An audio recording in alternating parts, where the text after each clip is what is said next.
Hi friends, glad to be back today. And today I want to talk about the concept of the codependent and the borderline in the beginning of the relationship and what that looks like. And before I continue, I want to say I'm not going to villainize anybody in this type of situation. It's not about good, bad, or indifferent. It's about how they interact, and it's about information and knowledge so we can be understanding. If we are in this situation, it can help us to really turn those lights on and understand what we're dealing with and understand where we're coming from and where the other person's coming from. So let's deep dive into this concept today. So in the beginning of these relationships, they normally start off pretty quick. I mean, it's like a race. It's not a slow build up usually. Now, there's always, exceptions for the rule, right? There's always exceptions, but usually the relationship starts up pretty quick. You're together 24/7. And that's interesting because remember, these relationships develop very quickly, and in that development, you begin to learn a lot about one another. You're talking all the time, you're hanging out all the time, you're spending all this time together. Now, it's great sometimes, but remember, this isn't practical and this isn't reality because eventually we all have to do other things. We have to go to work, we have to take care of our responsibilities. And so the beginning of this relationship usually starts off kind of in a fairy tale way because we're doing things that we probably aren't able to really do most of the time. So in the beginning of this relationship, both people are feeling the void of the other person.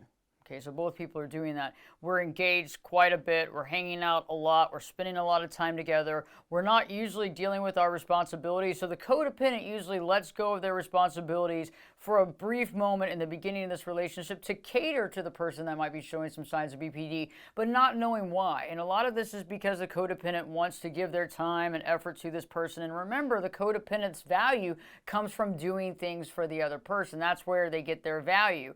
And that's kind of the interesting part is that as a codependent, we don't see our value separate from doing things for others. We don't see innate value within ourselves without doing things for others. And so you see how this becomes a slippery slope, right? And the borderline likes this and is attracted to that. See, it's a perfect storm. It's attracted to that giving and caring from the codependent because it's so much. It's so giving and so caring. But also, the borderline has a tendency of putting the codependent on that pedestal. Now, the codependent usually has been through multiple relationships in the past, and these relationships usually have ended with the codependent feeling used, thrown away, taken advantage of, being abused. And so those feelings are there. And so when they meet the person that has the borderline tendencies and that borderline puts them up on the pedestal, for the first time they begin to feel like, oh my God, this is what real love is. Now this happens very quickly.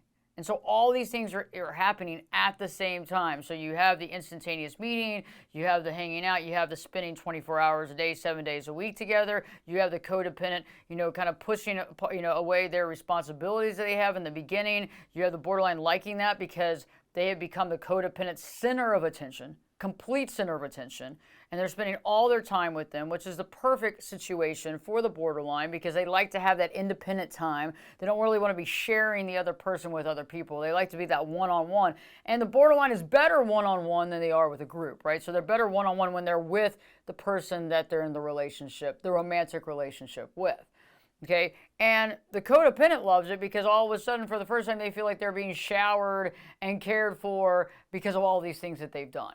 And so they feel very good. And they normally feel redeemed from their previous relationship because the previous relationship ended up bad, negative, unhealthy. They felt, thrown away like trash a lot of times. And that's because they feel like the other person didn't understand them, didn't care about their plight, didn't care about the work and what they were doing for the relationship. And that could possibly be true. But remember, the codependent is usually going way above what they need to be doing. They're doing things not just because they want to, but because they have to a certain degree. So you see how this is the perfect storm for both of these people coming into the relationship because one is giving the other what they think they need and vice versa. And so that's the perfect storm.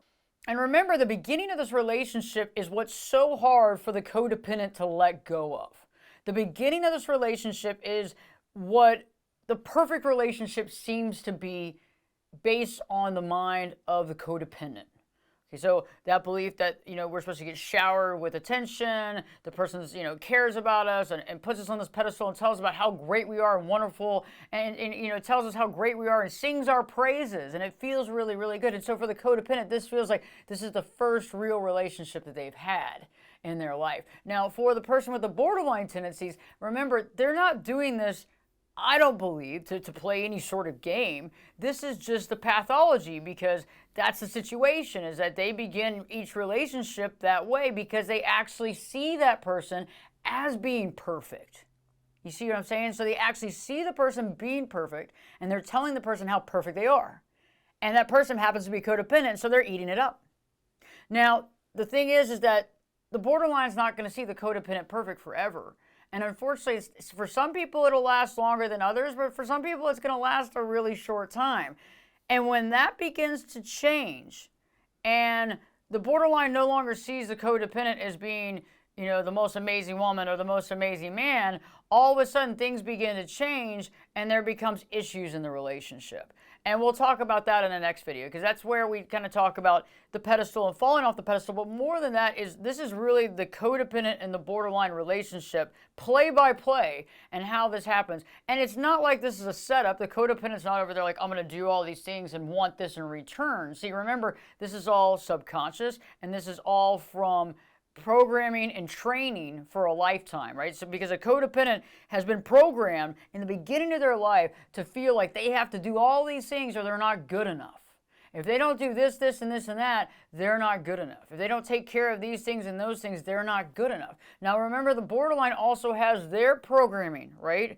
And their pathology, where this is the way that they deal with stuff. This is the way that they get into a relationship, because they don't know any other way. And so that black and white thinking is very heavy there when it comes to relationships with people, because it can change on a dime. But in the beginning, they are enamored with that person. In the beginning, they see that person as being perfect. And all these things are really integral to understand, because I think sometimes people think, oh, they were playing a game with me, or they were doing this, or they were doing that. I don't believe it's game playing. I think this is innately fundamental within the mind of both of these individuals. So that's why it becomes that perfect storm.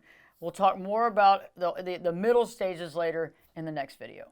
If you haven't already, please subscribe to the channel here. We appreciate everybody that subscribes, and it means a lot to us because we know that we're doing something right and that you like the content that you're seeing on the channel. Also, give us a like on this video if you connected with the content, or if you want to share it with other people, or you just thought it was good. And then in the comment section, let me know, have you been in this position before? Do you identify even as somebody that might have codependent tendencies or borderline tendencies? Because this is interesting, because I think we can identify with tendencies. We don't have to define ourselves with something, but we can identify with that, understand, okay, this is what I usually see within myself, and that's maybe why I found myself in this particular relationship. By the way, I wanted to let you know I have a masterclass on how to live and understand living with somebody that shows signs and symptoms of BPD. And this masterclass is very in-depth.